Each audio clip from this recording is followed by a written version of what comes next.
Hi guys, welcome back to my channel. Today I'm going to show you how you can play with quick counter as your team play style, and you can get 200 eFootball points from it.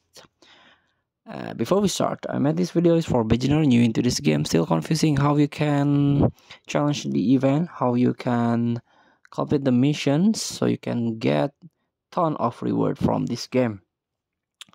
So let's get started.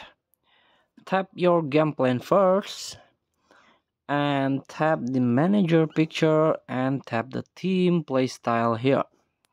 Change your playstyle into quick counter, tap down, and let's get back. So after this you have to play any match, for example this one, dream team, and tap the events, and maybe I want to make an example to play this, the Italian club challenge, and tap to the match.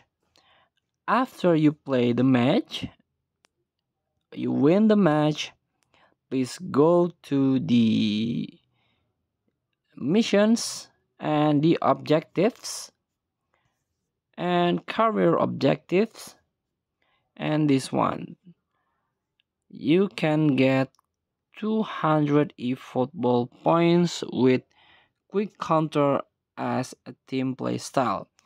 So in here you have to play 3 times, so you can get 200 eFootball points. Thank you for watching. Don't forget to comment, like, and subscribe, and so click thanks button below. Enjoy the game.